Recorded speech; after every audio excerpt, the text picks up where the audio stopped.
ಎಂಎಸ್ಪಿಗಾಗಿ ಆಗ್ರಹಿಸಿ ರೈತರ ದೆಹಲಿ ಚಲೋ ಚಳವಳಿ ಮುಂದುವರೆದಿದೆ.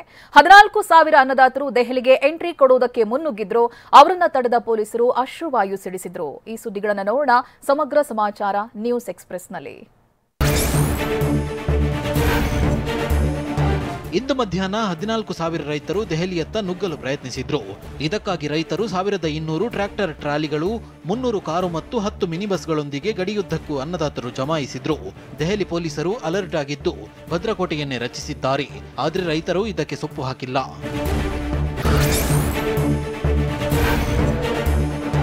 ರೈತರು ಶಾಂತಿಯುತವಾಗಿ ಪ್ರತಿಭಟಿಸುವುದಾಗಿ ಪುನರುಚ್ಚರಿಸಿದ್ದಾರೆ.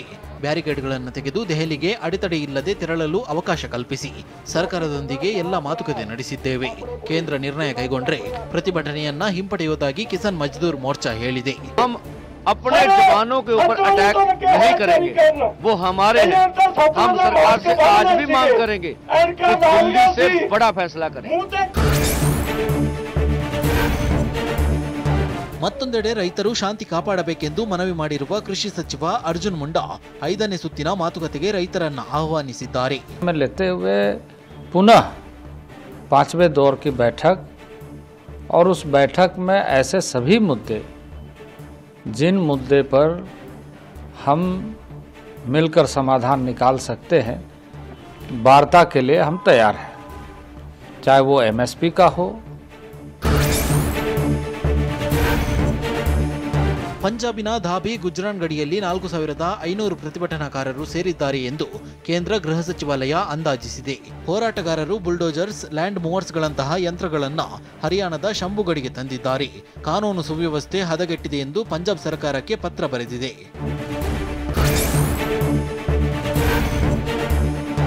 ಉತ್ತರ ಪ್ರದೇಶದಲ್ಲಿ ಕಾಂಗ್ರೆಸ್ ಹಾಗೂ ಸಮಾಜವಾದಿ ಪಕ್ಷದ ಮಧ್ಯೆ ಮೈತ್ರಿ ಫಿಕ್ಸ್ ಆಗಿದೆ. ಸೀಟು ಹಂಚಿಕೆಯಲ್ಲಿ ಎರಡೂ ಪಕ್ಷಗಳು ಒಮ್ಮತಕ್ಕೆ ಬಂದಿದ್ದು 80 ಕ್ಷೇತ್ರಗಳ ಪೈಕಿ 17 ಕ್ಷೇತ್ರಗಳಲ್ಲಿ ಸ್ಪರ್ಧಿಸಲು ಕಾಂಗ್ರೆಸ್ ಒಪ್ಪಿಗೆ ಸೂಚಿಸಿದೆ. ಎಸ್ಪಿ ನಾಯಕ ಅಖಿಲೇಶ್ ಯಾದವ್ ಹಾಗೂ ಪ್ರಿಯಾಂಕಾ ಗಾಂಧಿ ದೂರವಾಣಿ ಮೂಲಕ ಚರ್ಚೆ ನಡೆಸಿ ಸೀಟು ಹಂಚಿಕೆಯನ್ನ ಅಂತಿಮಗೊಳಿಸಿದ್ದಾರೆ.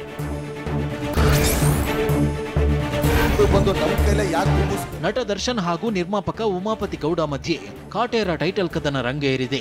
ಚಾಲೆಂಜಿಂಗ್ ಸ್ಟಾರ್ ದರ್ಶನ್ ವಿರುದ್ಧ ಕರ್ನಾಟಕ ಪ್ರಜಾಪರ ವೇದಿಕೆ ಕಾರ್ಯಕರ್ತರು ಫಿಲಂ ಚೇಂಬರ್ಗೆ ದೂರು ನೀಡಿದ್ದಾರೆ. ಗುಮ್ಮಿಸ್ಕೋತಿಯೇ ಎನ್ನುವ ಮೂಲಕ ದರ್ಶನ್ ಬೆದರಿಕೆ ಹಾಕಿದ್ದಾರೆ. ಹೀಗಾಗಿ ನಟ ದರ್ಶನ್ ವಿರುದ್ಧ ಕ್ರಮ ಕೈಗೊಳ್ಳುವಂತೆ ಫಿಲಂ ಚೇಂಬರ್ಗೆ ಮನವಿ ಸಲ್ಲಿಸಿದ್ದಾರೆ.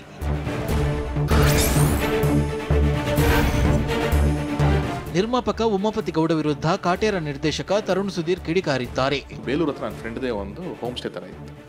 ಅಲ್ಲಿ ನಾವು 6 ರಿಂದ 7 ಜನ ಹೋಗ್ತೀವಿ, 2 ಗಾಡಿ ಮಾಡ್ಕೊಂಡು ಹೋಗ್ತೀವಿ. 3 ಡೇಸ್ ಅಲ್ಲಿ ಇರ್ತೀವಿ.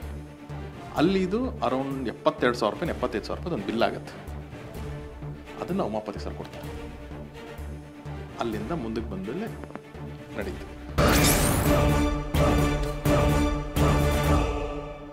ಜೆಡಿಎಸ್ ಅನ್ನೋದು ಹೋಗಿ ಜೆಡಿಸಿ ಆಗಿದೆ. ಸಿ ಅಂದ್ರೆ ಕಮ್ಯುನಲ್ ಅಂತ ಸಿಎಂ ಸಿದ್ದರಾಮಯ್ಯ ವ್ಯಂಗ್ಯವಾಡಿದ್ದಾರೆ. ಇತ್ತ ವಿಧಾನಸಭೆಯಲ್ಲಿ ತಾಕತ್ತಿದ್ರೆ ಗ್ಯಾರಂಟಿ ಬೇಡ ಅನ್ನಿ ಅಂತ ಕೈ ಸದಸ್ಯರು ಬಿಜೆಪಿ ವಿರುದ್ಧ ಗರಂ ಆಗಿದ್ರು. ಈ ಸುದ್ದಿಗಳನ್ನು ನೋಡೋಣ ಸದನ ಸಂಘರ್ಷ ನ್ಯೂಸ್ ಎಕ್ಸ್‌ಪ್ರೆಸ್‌ನಲ್ಲಿ. ರಾಜ್ಯಪಾಲರ ಭಾಷಣದ ಮೇಲೆ ಸಿಎಂ ಸಿದ್ದರಾಮಯ್ಯ ವಿಧಾನ ಪರಿಷತ್ನಲ್ಲಿ ಉತ್ತರಿಸಿದ್ರು. ಜೆಡಿಎಸ್ ಸದಸ್ಯ ಭೋಜೇಗೌಡ ಕಾಲೆಳೆದಿದ್ದಾರೆ. ಜೆಡಿಎಸ್ ಅಂತ ಹೋಗಿ ಇದೀಗ ಜೆಡಿಸಿ ಆಗಿದೆ. ಸಿ ಅಂದ್ರೆ ಕಮ್ಯುನಿಯಲ್ ಅಂತ ವ್ಯಂಗ್ಯವಾಡಿದ್ರು. ಸಮ ಬಗೆಯ ಸಮ ಸುಖದ ಸಮ ದುಃಖದ ಸಾಮರಸ್ಯ ಅದು ಹೇಳ್ಬಿಟ್ಟು ಅವ್ರ ಜೊತೆ ಸೇರ್ತಿದ್ರೆ ಗೊತ್ತಾಯ್ತಲ್ಲ ಏನಾಗಿದೆ. ಅದಕ್ಕೆ ಜೆಡಿಎಸ್ ಈಗ ನೀವೇನ್ ಇಟ್ಕೋಬೇಕು ಅಂದ್ರೆ ಜೆಡಿಸಿ. ಈಗ ಜೆಡಿಸಿ. ಸಿಎಂ ಸಿದ್ದರಾಮಯ್ಯ ಅನುದಾನದ ಬಗ್ಗೆ ಪ್ರಸ್ತಾಪಿಸಿದ್ರು. ಗುಜರಾತ್ ಸಿಎಂ ಆಗಿದ್ದಾಗ ನರೇಂದ್ರ ಮೋದಿ ಏನು ಹೇಳಿದ್ರು ಅಂತ ವಿಪಕ್ಷ ನಾಯಕರಿಗೆ ಪ್ರಶ್ನಿಸಿದ್ರು. ಮೇಲ್ಮನೆಯಲ್ಲೂ ಸುಳ್ಳು ಹೇಳಿ ಎಂದು ಕೋಟಾ ಶ್ರೀನಿವಾಸ್ ಪೂಜಾರಿ ವ್ಯಂಗ್ಯವಾಡಿದ್ರು. ಇದಕ್ಕೆ ಸಂತೋಷ್ ಲಾಡ್ ಗರಂ ಆದ್ರು.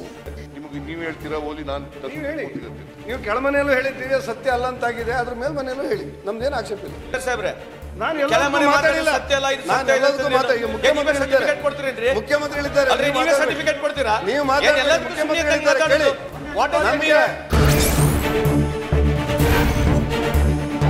ನಮ್ಮ ತೆರಿಗೆ ನಮ್ಗೆ ಕೊಡಿ, ನಾವು ಭಿಕ್ಷುಕರಲ್ಲ ಅಂತ ಮೋದಿ ಹೇಳಿದ್ರು. ಈಗ ಪ್ರಧಾನಿಯಾದ ಬಳಿಕ ಮಾತು ಅಜಗಜಾಂತರ ವ್ಯತ್ಯಾಸವಿದೆ.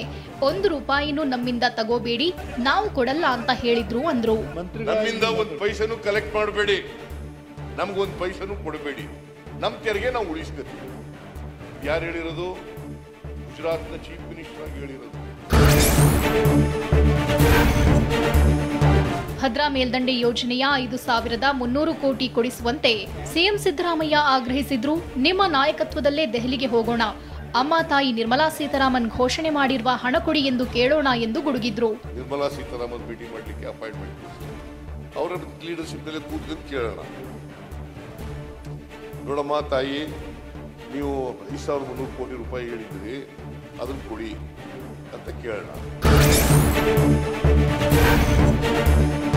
ಸಿಎಂ ಸಿದ್ದರಾಮಯ್ಯರ ಉತ್ತರಕ್ಕೆ ಪರಿಷತ್ ವಿಪಕ್ಷ ನಾಯಕ ಕೋಟಾ ಶ್ರೀನಿವಾಸ್ ಪೂಜಾರಿ ಪದೇ ಪದೇ ಆಕ್ಷೇಪ ವ್ಯಕ್ತಪಡಿಸಿದ್ರು. ರಾಜ್ಯಪಾಲರ ಮೂಲಕ ಕೇಂದ್ರದ ಟೀಕೆ ಮಾಡುವ ವ್ಯವಸ್ಥೆ ಸೃಷ್ಟಿಸಿದ್ದಾರೆ ಎಂದು ಆರೋಪ ಮಾಡಿದ್ರು.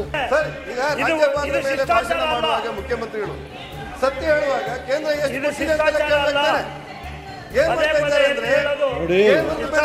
ಏನು ಮಾಡುವಂತ ವ್ಯವಸ್ಥೆ, ರಾಜ್ಯಪಾಲರು ಮಾಡುವಂತ ಒಂದು ವ್ಯವಸ್ಥೆ ರೂಪಿಸಬಾರದು. ಲೋಕಸಭೆಯಲ್ಲಿ 20 ಸ್ಥಾನ ಗೆಲ್ತೇವೆ ಎಂದು ಸಿಎಂ ಸಿದ್ದರಾಮಯ್ಯ ಹೇಳಿದ್ದಾರೆ. ಬಿಜೆಪಿಯವರ ರೀತಿ 28 ಸ್ಥಾನ ಗೆಲ್ತೀವಿ ಅಂತ ಸುಳ್ಳು ಹೇಳಲ್ಲ ಅಂತ ಹೇಳಿದ್ರು. ಇದಕ್ಕೂ ಮೊದಲು ಮಾತನಾಡಿದ್ದ ವಿಧಾನ ಪರಿಷತ್ ವಿಪಕ್ಷ ನಾಯಕ ಕೋಟಾ ಶ್ರೀನಿವಾಸ್ ಪೂಜಾರಿ, ನಾವು 25 ಗೆದ್ದಿದ್ವಿ, ಈ ಬಾರಿ 28 ಕ್ಷೇತ್ರದಲ್ಲೂ ಗೆಲ್ತೇವೆ ಅಂದಿದ್ರು. ನಾವು ಕನಿಷ್ಠ 20 ಸ್ಥಾನಗಳನ್ನ ಗೆದ್ದೇ ಗೆಲ್ತೀವಿ, ನಿಮ್ ತರ 28ಕ್ಕೆ 28 ಗೆಲ್ತೀವಿ ಅಂತ ಸುಳ್ಳು ಹೇಳಕ್ ಹೋಗಲ್ಲ. ನಾವು 25 ಗೆದ್ದವರು 28 ಗೆಲ್ತೇವೆ ಅಂತ ಹೇಳ್ತೇವೆ.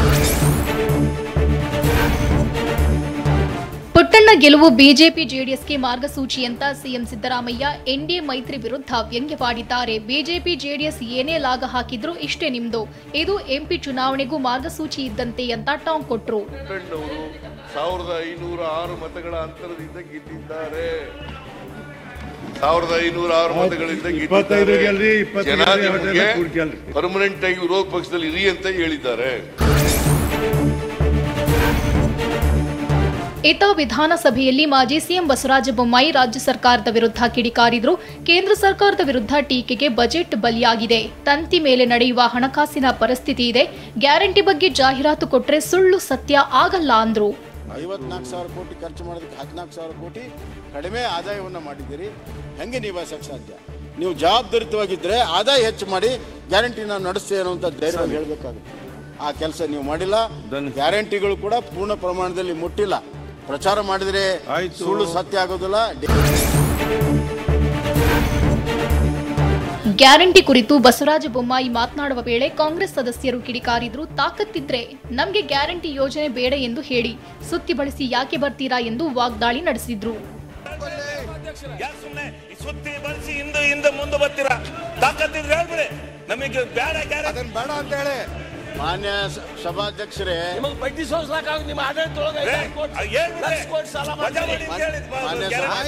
ಮಾಡಬೇಡಿ, ಇಲ್ಲಿ ಈಗ ನೀವು ಕೂತ್ಕೊಳ್ಳಿ ಸ್ವಲ್ಪ. ಖಾಸಗಿ ಶಾಲೆಗಳಲ್ಲಿ ನಾಡಗೀತೆ ಕಡ್ಡಾಯ ಅಲ್ಲ ಎನ್ನುವ ಆದೇಶ ಅಲ್ಲೋಲ ಕಲ್ಲೋಲ ಸೃಷ್ಟಿಸಿತ್ತು. ಇದೇ ವಿಚಾರ ಸದನದ ಒಳಗೂ ಹೊರಗೂ ಭಾರೀ ಸದ್ದು ಮಾಡಿತ್ತು. ಆಡಳಿತಾರೂಢ ಕಾಂಗ್ರೆಸ್ ಬಿಜೆಪಿ ನಾಯಕರ ಮಧ್ಯೆ ಮಾತಿನ ಯುದ್ಧವೇ ನಡೆಯಿತು. ಈ ಸುದ್ದಿಗಳನ್ನು ನೋಡೋಣ ನಾಡಗೀತೆ ಯು ಟರ್ನ್ ನ್ಯೂಸ್ ಎಕ್ಸ್‌ಪ್ರೆಸ್‌ನಲ್ಲಿ. ಖಾಸಗಿ ಶಾಲೆಗಳಲ್ಲಿ ನಾಡಗೀತೆ ಹಾಡೋದು ಕಡ್ಡಾಯವಲ್ಲ ಎಂದು ಸರ್ಕಾರ ಮತ್ತೊಂದು ವಿವಾದ ಸೃಷ್ಟಿಸಿತ್ತು. ಸರ್ಕಾರಿ ಅನುದಾನಿತ ಶಾಲೆಗಳಲ್ಲಿ ನಾಡಗೀತೆ ಹಾಡಬೇಕು, ಆದರೆ ನಾಡಗೀತೆ ಹಾಡುವುದರ ಬಗ್ಗೆ ನಿರ್ಧಾರ ಕೈಗೊಳ್ಳಲು ಆಡಳಿತ ಮಂಡಳಿಗೆ ಅಧಿಕಾರ ನೀಡಲಾಗಿತ್ತು. ಕನ್ನಡ ಮತ್ತು ಸಂಸ್ಕೃತಿ ಇಲಾಖೆಯ ವಿವಾದಿತ ಆದೇಶ ಅಲ್ಲೋಲ ಕಲ್ಲೋಲವನ್ನ ಸೃಷ್ಟಿಸಿತ್ತು.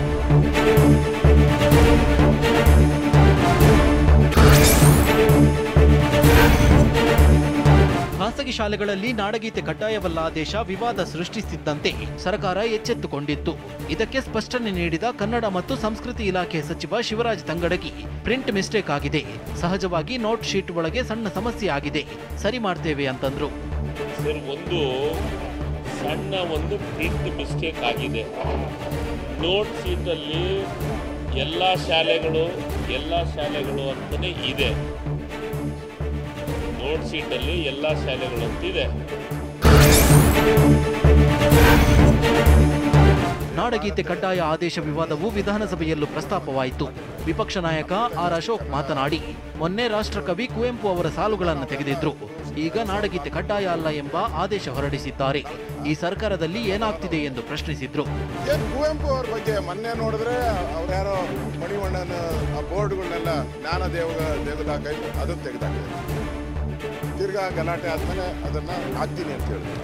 ಈಗ ಇದನ್ನ ಪಾಟೀಲ್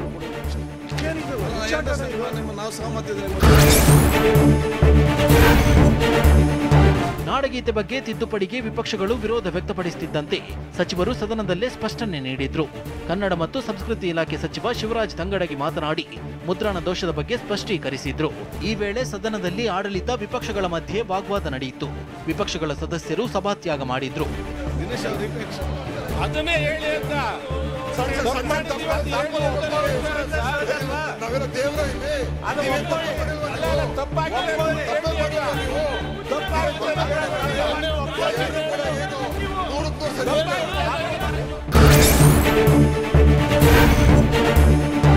ಕನ್ನಡ ಮತ್ತು ಸಂಸ್ಕೃತಿ ಇಲಾಖೆ ಯಾಕೆ ಈ ನಿರ್ಧಾರ ಮಾಡಿದೆಯೋ ಗೊತ್ತಿಲ್ಲ ಎಂದು ಶಿಕ್ಷಣ ಸಚಿವ ಮಧು ಬಂಗಾರಪ್ಪ ಹೇಳಿದ್ರು. ಶಿವಮೊಗ್ಗದಲ್ಲಿ ಮಾತನಾಡಿದ ಅವರು, ಅದು ನನ್ನ ಇಲಾಖೆಯಲ್ಲ, ನನ್ನ ಇಲಾಖೆಯಲ್ಲಿ ನಾಡಗೀತೆ ಹಾಡಿಸುತ್ತೇನೆ ಅಂತಂದ್ರು. ಅದನ್ನು ಇರಬೇಕು, ನನ್ನ ಇಲಾಖೆಯಲ್ಲಿ ಮಾತ್ರ ನಾನು ಹಾಡಿಸ್ತೀನಿ ಅಂತ ಹೇಳಿದ್ದೀನಿ. ಯಾವುದೇ ನಿರ್ಬಂಧನೂ ಕೂಡ ಇರಬಾರ್ದು. ಯಾವಾಗಲೂ ಕೂಡ ಕುವೆಂಪು ಅವರಿಗೆ ಒಂದು ಗೌರವವನ್ನು ಕೊಟ್ಟಿದ್ದಾರೆ. ಅದು ಯಾರು ಏನು ಮಾಡಿದ್ದಾರೆ ಅದು ಇಲಾಖೆಯವರು ಸ್ವಲ್ಪ ಚೆಕ್ ಮಾಡೋದು ಒಳ್ಳೆಯದು. ಸರ್ಕಾರವು ನಾಡಗೀತೆಗೆ ಅವಮಾನ ಮಾಡೋ ನಿರ್ಧಾರ ಮಾಡಿದೆ ಎಂದು ಮಾಜಿ ಸಚಿವ ಅಶ್ವಥ್ ನಾರಾಯಣ್ ಹೇಳಿದ್ದಾರೆ. ಕನ್ನಡ ಅಸ್ಮಿತೆ ಸಂಸ್ಕೃತಿ ಬಗ್ಗೆ ಕಾಂಗ್ರೆಸ್ನವರು ಮಾತನಾಡ್ತಾರೆ, ಆದರೆ ಅಧಿಕಾರಿಗಳು ಮನಸೋ ಇಚ್ಛೆ ನಿರ್ಧಾರ ಮಾಡುತ್ತಿದ್ದಾರೆ. ರಾಜ್ಯದಲ್ಲಿ ಸರ್ಕಾರ ನಿಷ್ಕ್ರಿಯವಾಗಿದೆ ಎಂದು ವ್ಯಂಗ್ಯವಾಡಿದ್ರು. ಕನ್ನಡದ ಅಸ್ಮಿತೆ, ನಮ್ಮ ನಾಡು, ನಮ್ಮ ಸಂಸ್ಕೃತಿ ಅಂತ ಹೇಳುವಂಥ ಈ ಕಾಂಗ್ರೆಸ್ ಸರ್ಕಾರ, ಸನ್ಮಾನ್ಯ ಸಿದ್ದರಾಮಯ್ಯನವರು ಅವರು ಮಾತಿಗೂ ಕೃತಿಗೂ ಸಂಬಂಧ ಇಲ್ಲ ಅನ್ನೋಂಥದ್ದು ಬಹಳ ಸ್ಪಷ್ಟವಾಗಿ ಇಲ್ಲಿನ ಈ ಸರ್ಕ್ಯುಲರ್ಗಳು, ಈ ನೋಟಿಸ್ಗಳು, ಈ ಆಜ್ಞೆಗಳು, ಆರ್ಡರ್ಗಳು ಬಹಳ ಸ್ಪಷ್ಟವಾಗಿ ಎದ್ದು ಕಾಣುತ್ತದೆ. ಸರ್ಕಾರದಲ್ಲಿ ಸಚಿವರು ಅಧಿಕಾರಿಗಳ ನಡುವೆ ಸಮನ್ವಯತೆಯ ಕೊರತೆ ಇದೆ ಎಂದು ಶಾಸಕ ಮಹೇಶ್ ತೆಂಗಿನಕಾಯಿ ಹೇಳಿದ್ರು. ವಿಧಾನಸೌಧದಲ್ಲಿ ಮಾತನಾಡಿದ ಅವರು, ಜ್ಞಾನ ದೇಗುಲ ಇದು ಧೈರ್ಯವಾಗಿ ಪ್ರಶ್ನಿಸುವಂತ ಅಧಿಕಾರಿ ತಿರುತ್ತಾರೆ. ಅಧಿಕಾರಿಗಳನ್ನ ಹಿಡಿತದಲ್ಲಿ ಇಟ್ಟುಕೊಳ್ಳಲು ಸರ್ಕಾರ ವಿಫಲವಾಗಿದೆ ಎಂದು ವಾಗ್ದಾಳಿ ನಡೆಸಿದ್ರು. ಸಚಿವರು ಹೇಳ್ತಾರೆ, ಅದ್ರ ಬಗ್ಗೆ ನನಗೆ ಗೊತ್ತಿಲ್ಲ, ನಾವು ಹೇಳಿಲ್ಲ, ನಮ್ಗೆ ಐಡಿಯಾ ಇಲ್ಲ ಅಂತಕ್ಕಂಥ ಮಾತನ್ನ ಸ್ವತಃ ಸದನದಲ್ಲಿ ಕೊಡ್ತಕ್ಕಂಥದ್ದನ್ನು ಕೂಡ ಇವತ್ತು ಮಾಡಿದ್ದಾರೆ. ಅಂದರೆ ಅಧಿಕಾರಿಗಳ ಮೇಲೆ ಕೂಡ ಇವತ್ತು ಹಿಡಿತ ಇಲ್ಲದ ರೀತಿಯಲ್ಲಿ ಇವತ್ತು ಸರ್ಕಾರ ಓಡಿಸ್ತಾ ಇದೆ ಅನ್ನೋದನ್ನು ನಾವು ಅರ್ಥ ಮಾಡ್ಕೋಬೇಕಾಗುತ್ತೆ. ಈ ರೀತಿಯಾದಂಥ ಅನೇಕ ಎಡವಟ್ಟುಗಳನ್ನು ಮಾಡೋ ಮುಖಾಂತರ ಮೈ ಮೇಲೆ ಎಳೆದುಕೊಳ್ಳುವಂಥ ಕೆಲಸವನ್ನು ಇವತ್ತು ರಾಜ್ಯ ಸರ್ಕಾರ ಹಾಗೂ ಮಂತ್ರಿಗಳು ಮಾಡ್ತಿರೋದು ಇವತ್ತು ಕಾಣ್ತಾ ಇದೆ.